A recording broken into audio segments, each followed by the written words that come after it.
Welcome to the Marketing for the Culture podcast, powered by the African American Marketing Association. Each week, we'll bring you an insightful conversation from some of the best experts in our industry on how to advance our career. Join the collective of Black marketers across the world, advancing their brand as we work towards creating a collaborative community. Hey, good people. Welcome to the Marketing for the Culture podcast. Today's special guest is a good friend, Dr. Mario McCoy. Welcome to the show. How are you doing today? I'm decent, good ma'am. I appreciate you for having me on the platform. Yeah. Join the plethora of dope individuals and professionals and thought leaders that have preceded me on marketing for the culture. So I appreciate you, and Compo appreciate you as well. Yeah, I'm great. I'm excited to have you because you do have a product. You have an e-commerce. So I want to just talk about that. The time of this recording is November 15th. So I know we're heading into that Black Friday holiday sales. Oh, Lord Jesus. Lord Jesus. Maybe you can drop some nuggets for the people that have some product-based businesses. But before that, why don't you tell the people who you are, just a little bit background about yourself. Well, appreciate you for having me. Greetings and good vibes, everybody that's watching, listening, all that good stuff. I'm Dr. Mario McCoy. Please just call me Mario. The student loan debt is real. I am from Milwaukee, Wisconsin, reside in Houston, Texas, and I am the owner, operator, and founder of NCMPRBL. We are a premium lifestyle accessories company located in Houston, Texas, where we specialize in limited unisex collections made to be a feeling and a look where culture meets confidence.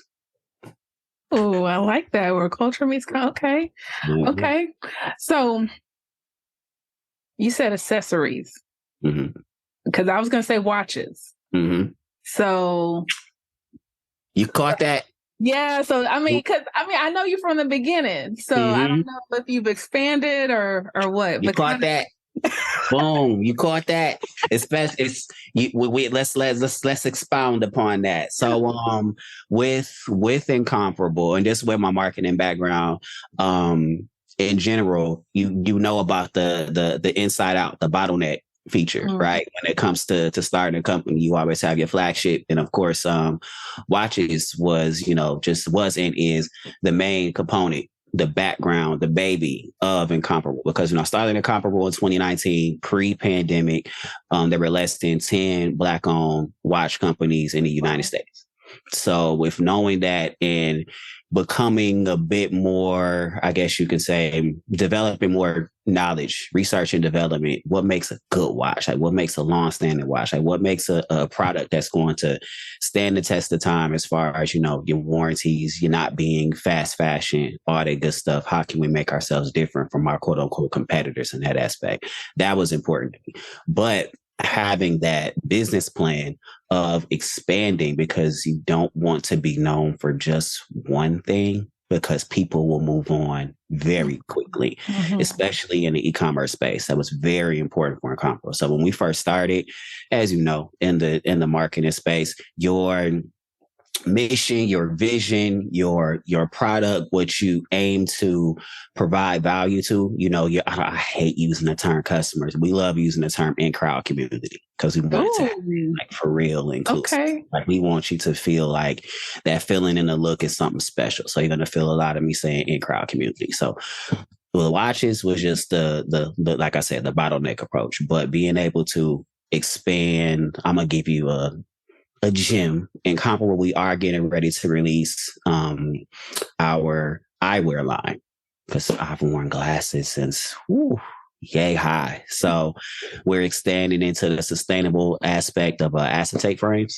So those be coming up this holiday season. Mentioned, holiday shopping and all of that. So being able to use a lot of what we talk about where culture meets confidence, a lot of what our consumers look for as far as advancing their look, as well as just implementing it into our cultures, is really important for me. So we're slowly into our product. So I guess, have you always been like a fashion guy? Has that something that's always been important to you? I've always been a minimalist, and I've always been a fashion person. I grew up in hip hop. I actually started out rapping when I was younger, from age 8 to still dabbling into it. So being able to be I don't want to use the word hip because then I'm gonna sound damn near 40, even though I am damn near 40.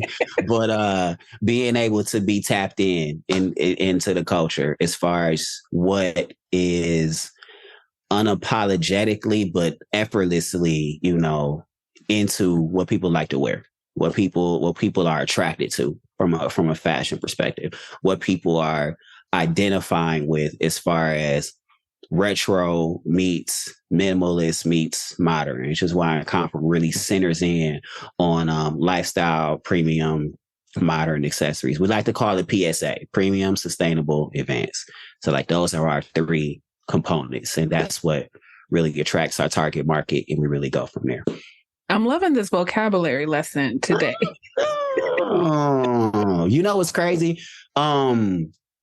I've been really trying to focus on dumbing it down. Mm-hmm. And I know we're going to talk a lot about that just in marketing.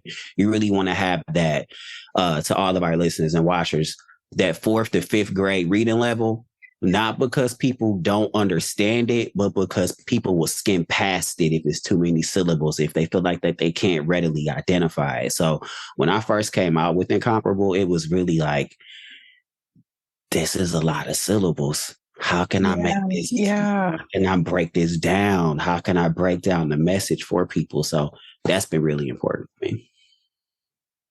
Okay. So I know you started with the watches. Yes, ma'am. And you're expanding. So how important is market research and then the market research to determine, okay, product 1, product 2, product 3, etc.? Advancing your look. Like you really have to look at yourself in the mirror and look at your ideal consumer. For us is in our in crowd, like what is it that they like? What is it that best suits them for the long haul as far as creating a premium modern product, but a modern product that's built to last, right? So a watch isn't necessarily an essential thing, but it's essential for completing your look.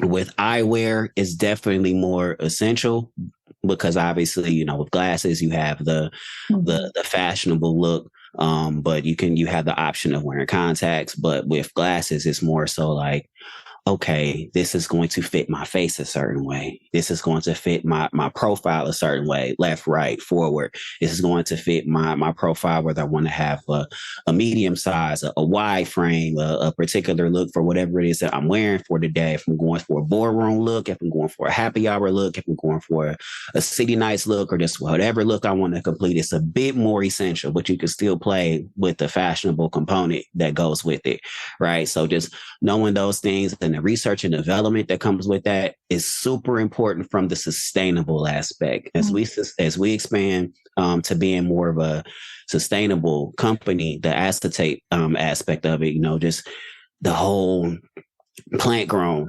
aspect of where these I don't even want to use the term chemicals, but just how everything is made from our glasses aspect, how everything from stainless steel is all sustainable. Just knowing that research is going to make people a bit more brand loyal to you because you care about how everything is all environmentally based.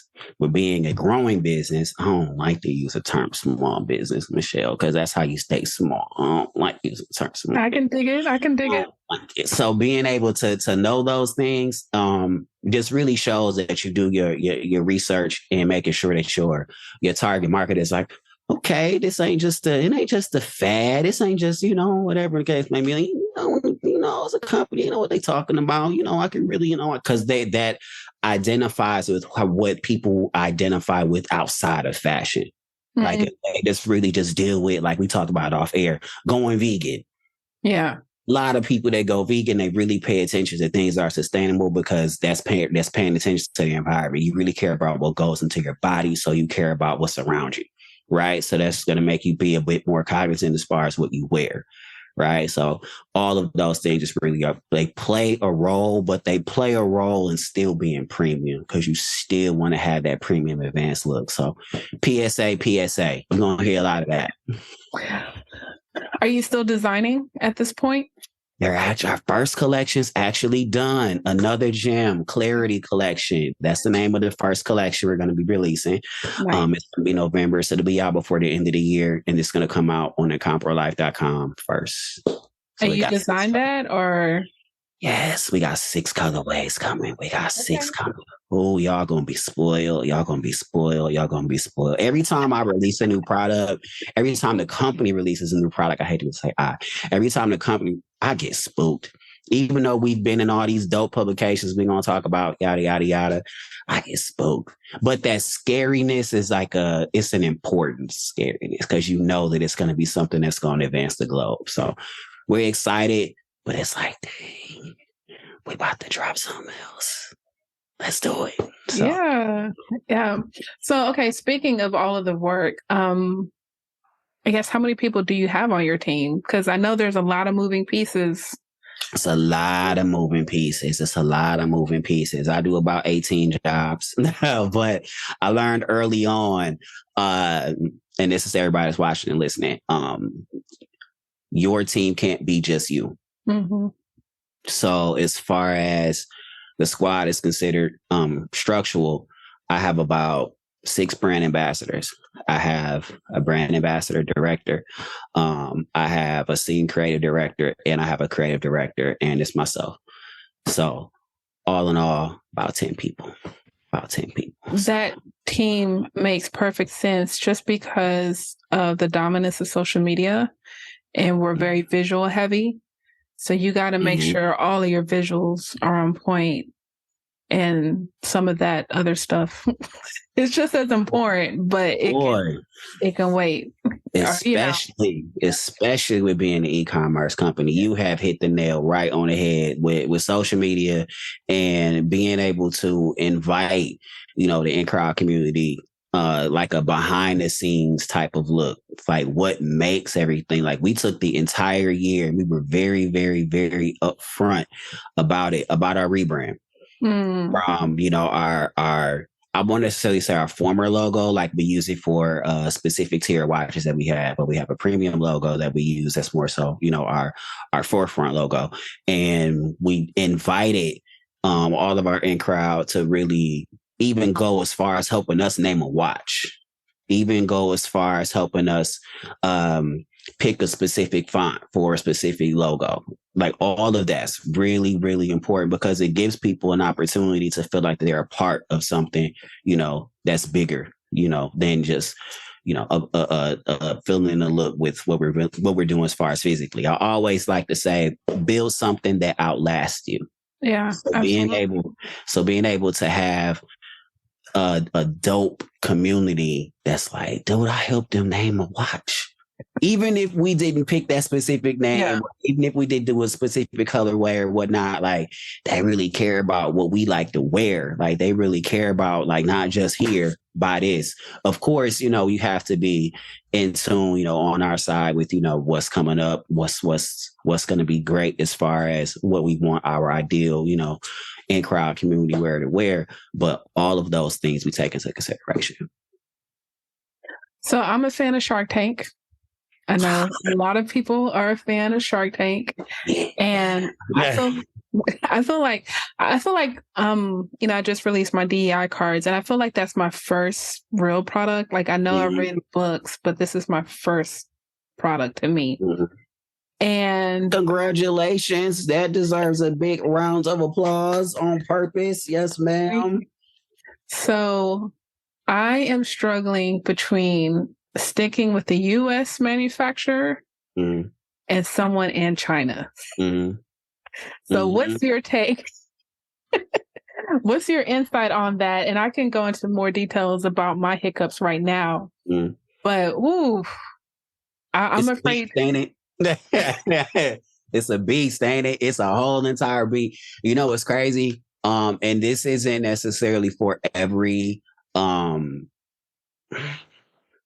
I don't want to say marketer, but just every company. But in China, things are cheaper, but there's a certain thing called tariff fees that a lot of companies here in the US don't necessarily know about. And depending on how you get your product delivered, because it's obviously going to be shipping fees. You're going to get hit with those fees either up front or 30 to 45 days later. And they're going to expect that either up front or within the next 30 days. So a lot of US companies, they know that. So their actual product is going to be a bit more expensive because you may or may not have to pay that particular fee. So that design aspect, that can play a point in that. And even with designing, you get, depending on what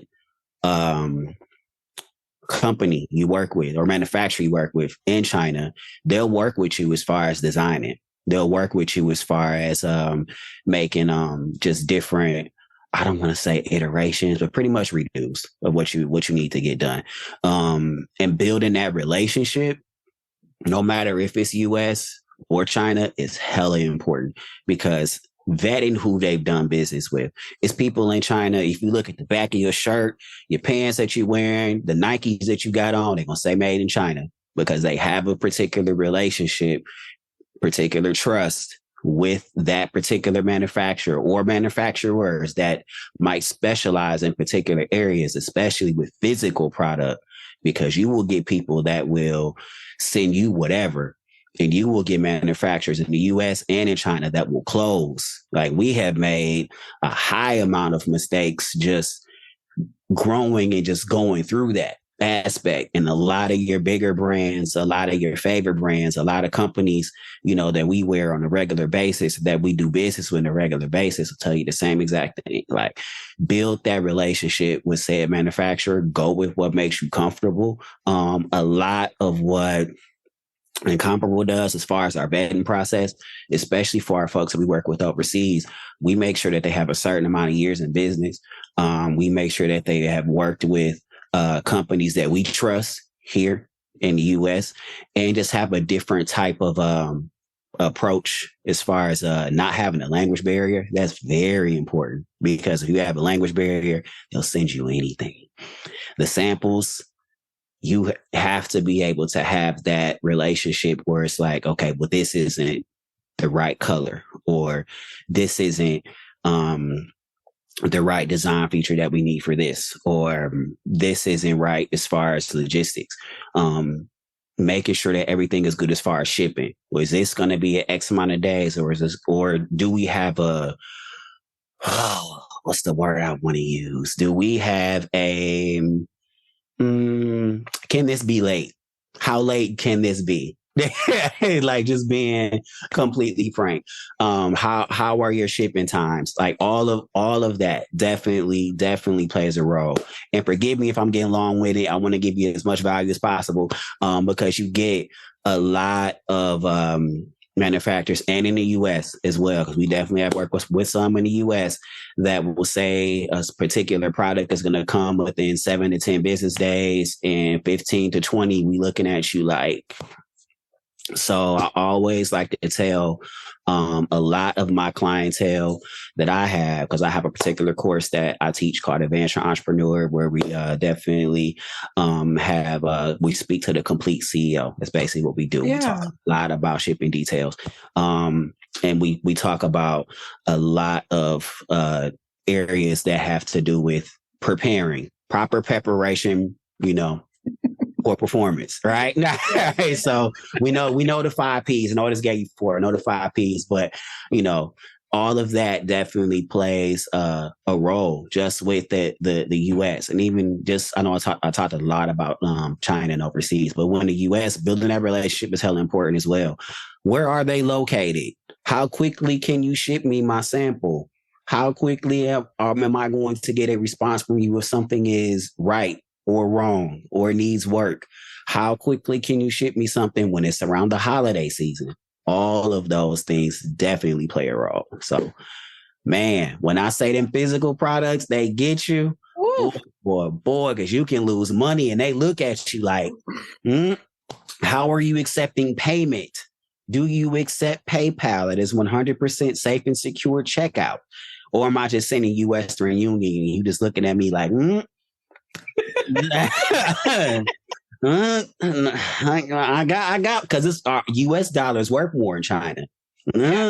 Yeah. So, those are all things that you definitely want to pay attention to, as a startup entrepreneur, as a successful business owner, as a successful and solidified business owner, even if you're just looking to get into a specific field, especially with physical products. So I know that was a lot, but I hope we got some value from it, folks. Yeah, no, I appreciate it, because even though I've been getting quotes from China with the shipping costs, no one mentioned anything about the tariff fee. Because you never know until you hit customs. I mean, which makes sense, but so with customs, it's more so how much of the item. Like if you have what's called a MOQ, right? Like even with watches, it can just really depend on how much you order as far as your design, and and that's going to be how much is available. That's after you do, and this is going deep, y'all. So this is like after you allocate any particular amount of watches that you're going to do for giveaways, any particular amount of watches you're going to do for retail and wholesale, any particular, like this is any physical product. It's with DI as well. Any particular amount of items that you're going to allocate for boutiques, or anything that you're going to do, like I said previously, for giveaways, anything of that nature, whatever is left over, and you want to allocate. What if something gets messed up in shipping? So you might say, all right, 1,000 of these are going to be available, but damn, 100 of these UPS or USPS to mess this up in shipping. Now I can't say I got this that's available. And the folks, whether in the US and China, they going to look at you and be like, hey, we sent you 1,000. We sent. So then another key component: how are your warranties? Warranties dictate people buying things from you, especially high ticket items. Warranties definitely dictate them, especially with anything overseas that's going to be pretty much outside of our hands in the US. If you don't have the adult relationship with the adult manufacturer, repair person, or anything like that, that's here. I can't stress that enough.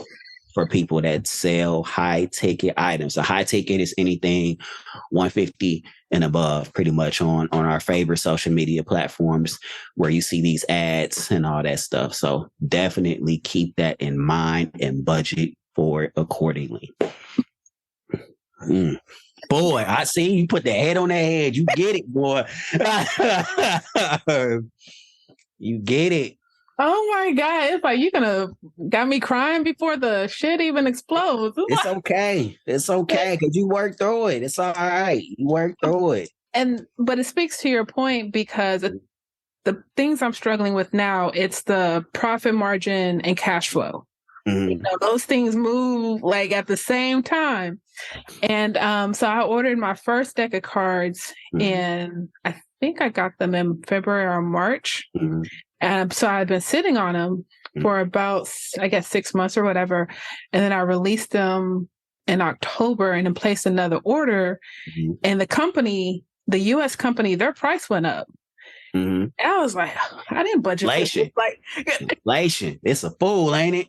I'm looking at the old rate sheet. Like, I'm budgeting based off of the old rate sheet. And then I went to a conference, and it was my fault because I stepped away from my table.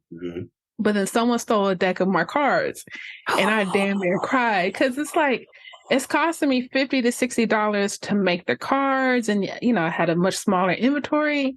I'm like, and I'm like, I can't even fight. That's what it is. They want to fight. They want to fight. Don't. And the person eventually rebuild themselves, but it's one of those things that I feel like, because the cost is so high, I can't afford to give these away. Like, I can't afford to raffle, like all of the things you just suggested, which are like great marketing tactics.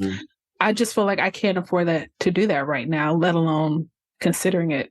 I'm so glad you said that. When you first start off your company, you can dictate that. You can dictate whether you want to do a raffle, a giveaway, anything of that nature. Before I even get just to that, and remind me to mention that point, because you mentioned something previously, profit margin. Mm-hmm. Depending on your company, everybody that's watching this, listening, pay attention to where you want to position yourselves, whether it's going to be budget, luxury, wherever the case may be. Typically, you want to be between 80% and whatever percent. Boom. My arm is going up real high, because your Louis V's and whomever else's can get anywhere from 1,000% to 3,000%. If we told you how much a bag costs and they slap the logo on it, and we can pull up the materials and all of that and how much they paid for it, y'all would be pissed to the core. But you're paying for the status symbol. And that's completely okay. That is no knock. That is completely no knock. But that's what you pay for. You know. Well, I'll also say this though, mm-hmm. and I hate to admit this, but I think as an entrepreneur, we know this. Mm-hmm. We're also paying for the operations. That is true. That was going to be the next point. Yeah. Mm-hmm. All of that. All of that. The distribution, the operation, the status symbol, everything from supply chain, even if it's done in-house, vertical integration, you paying for all of that. Shipping, all of it. All of my 10,000 Malcolm Gladwell hours, all of it, all of it, especially as a growing business, because you need to make sure that you build a business and you are not your business. The second point, I forgot it because please, what was it that you mentioned? Profit margin, cash flow, inventory. Giveaway, being able to give away your items. Yes, the giveaways. If y'all feel like that you don't want to give away your items, raffle, whatnot, because you have a difference in your business plan, do not do it, and do not apologize for it. When Incomparable first started, I was really leery on that. When I would do certain pop-up markets or just different markets, I will always be very strategic about it, because one, I wanted to build dope relationships with people just in different spaces. And you can tell, Michelle, especially just being a part of marketing and doing networking events, there are certain events where people will be like, oh, you can have vendors that can come that will just help to pay the bill of said networking event, and certain vendors might not get it, or certain business owners might not get it. And I will always tell business owners and CEOs, like, dude, like, don't let people just belittle you and just think that you're a vendor. If you are a real life trademarked business, be respected as such, right? So with knowing that and doing giveaways and raffles, and if you really just can't afford that on the back end, if you know that you can sell that item to whomever, online, retail, wholesale, whomever, do that, because that puts the money right back into your company. When you start your company, you're looking at typically the average growing business operates in a red 5 to 7 years before you start to see a boom. So like, you prepare for that sacrifice, right? So if that raffle, if that giveaway is going to help you in the long run, do it. Outstanding. But if you don't think so, if you're not in that space, do not do it. When I first started Incomparable, my watches were, and this is going to go into the good, better, and best model that we follow from Apple. My watches were $70 and $75 on purpose. Now, especially just with the more knowledge that we have obtained as a company, the growth, the GQ, the Vogue, the Forbes mentions, all the magazines, and we are between 109 to 330. So we have a affordable timepiece that's available for anybody. We have we're entering the premium aspect, 179 above, and we're able to really be competitive with our pretty much our competitors, right? As far as like we do a lot more R&D just regarding individuals and companies and entities that have achieved the same, if not more, as far as, placements and covers and yada yada. Like all of that stuff matters, because as a consumer, you're going to look and be like, all right, this $99, but XYZ watches is $179, and you might be cheap. And as you may know, Michelle, Black owned does not mean cheap. We got that stigma. Right. Like it does not, it just shouldn't mean I get it at a discount. It should mean I get it for cheap. It's like, okay, once I made GQ and Forbes as a company, like once, LA Weekly, New York, I got the look in, and I was like, nah. And it's inflation, like you just mentioned. Yeah.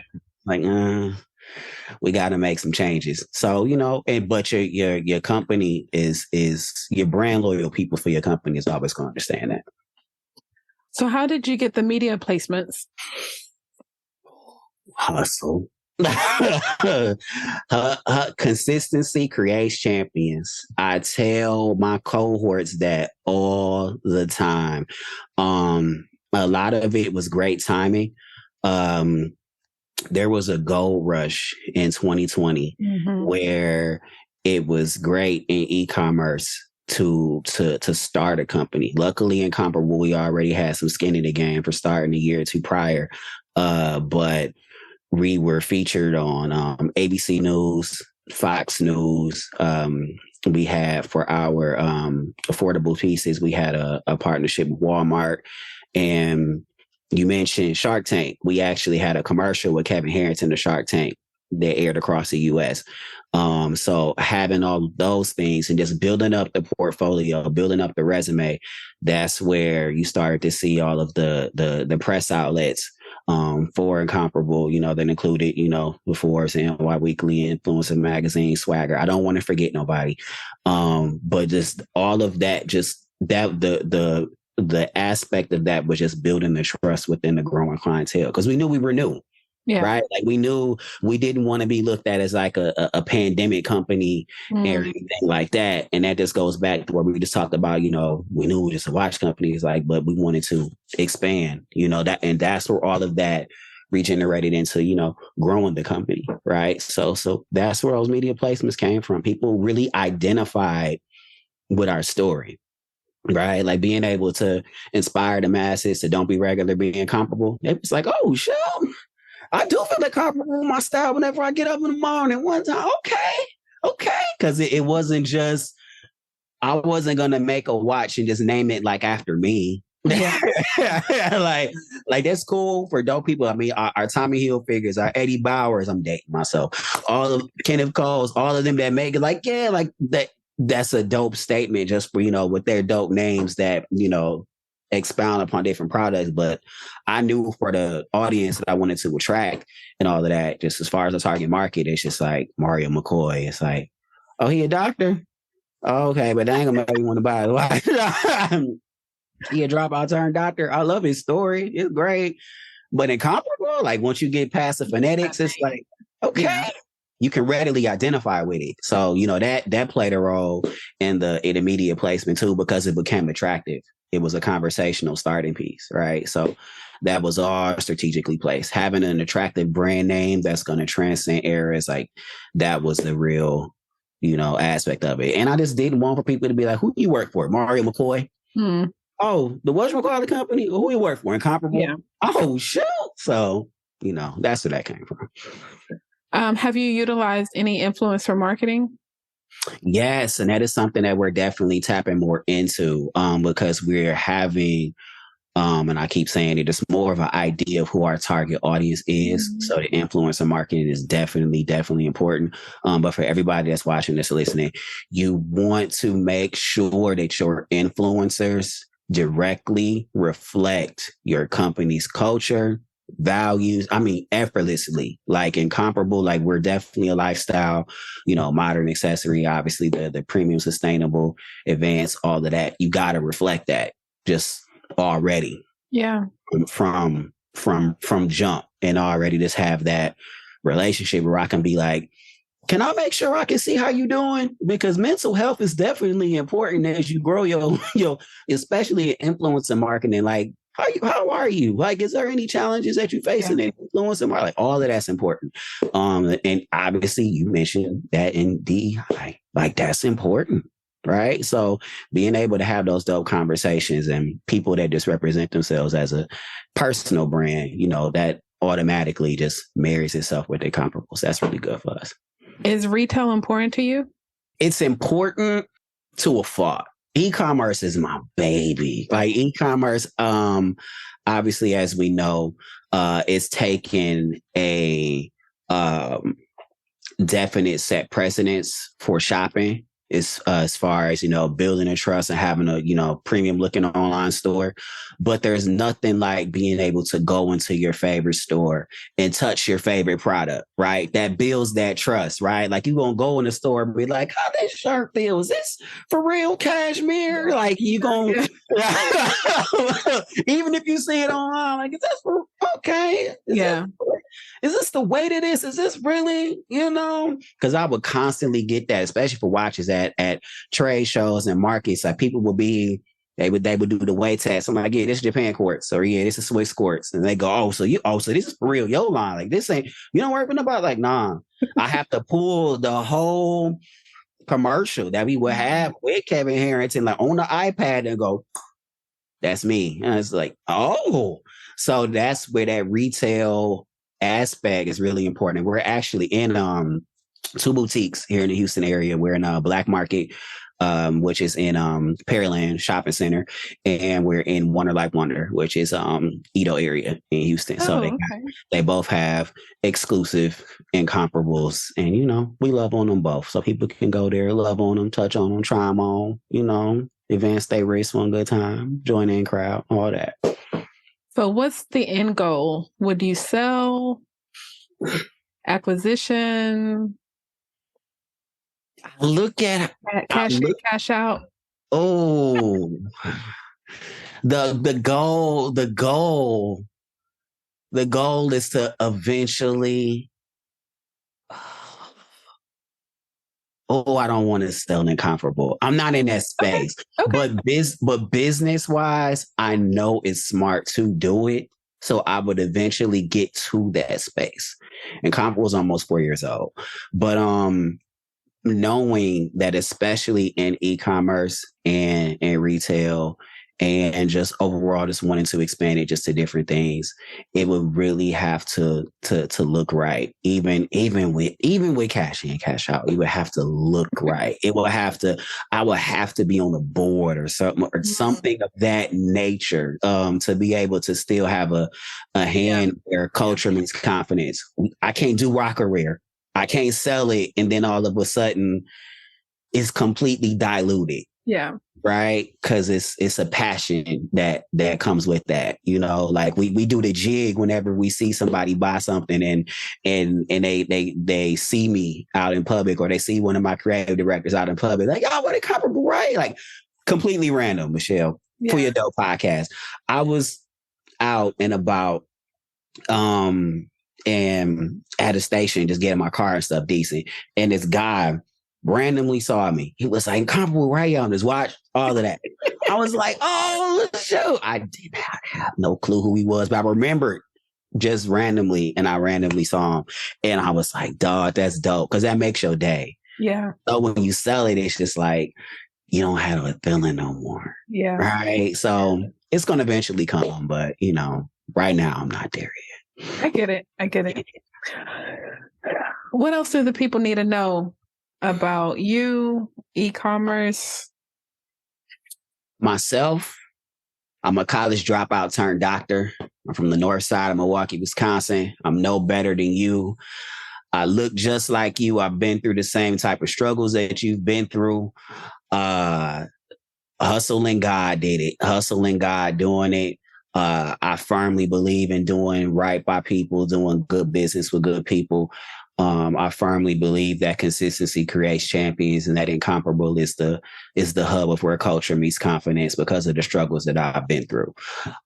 Being able to come from a underserved background to creating a premium leading brand that's been in, like I said, GQ, Vogue, Forbes, et cetera, et cetera, et cetera. It's something that I don't take lightly and something that I always thank all my dope and crowd community for. And dope people like Michelle and Marketing for the Culture podcast and providing the dope platform for dope individuals like, ourselves to be able to, talk about our dreams and really just give y'all dope value, because this is value that people will definitely pay for. People will definitely aim to look over, because we could say the same things as other people. And, we just hope to be able to give you, just like I said, just some dope value that'll inspire you to don't be regular, be incomparable. It's deeper than the watch, it's deeper than the frames. We just want to be able to, like I said, be again where culture meets confidence. I love it. And how can people find you? Incomparable Life everywhere. That's NCMPRBL IFE. That is Facebook. That is Instagram. That is TikTok. That is all of that. That is all of that. All of that. All of that. IncomparableLife.com. NCMPRBL.IFE.com. Become a part of the in crowd. Join the in crowd. Email, text us, all that good stuff. Get connected. Stay connected. Yes, Lord. I love it. I love it. We'll definitely have all of those links in the show notes. Mario, I am so proud of you. Thank you. So proud of you. You got one of the first incomparables. We're not going to just leave that out. You got one of the first. I know, but like one of my biggest things, but I always say this on LinkedIn. I very rarely say it in person, but anytime I connect with someone, I say, I look forward to following your success. And I've had the privilege to follow your success. So it's the same. Well, what was it? The Houston, the family dinner? That was 8 years ago. That had to have been at least 7. Yeah, somewhere around there. At least 7.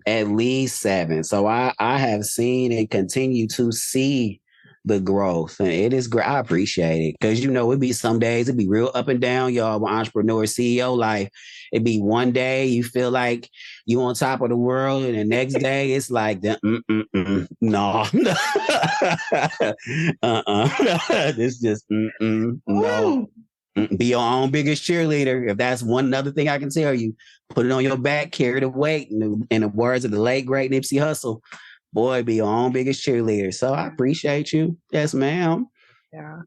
All right, y'all. Thank you for tuning in to this week's episode of Marketing for the Culture podcast.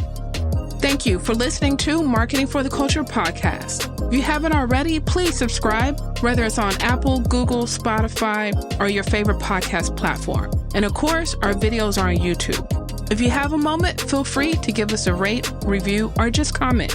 We appreciate our sponsors for their continuous support. Also, if you're interested in learning more about our sponsors or becoming a member of the African American Marketing Association, visit aa-ma.org.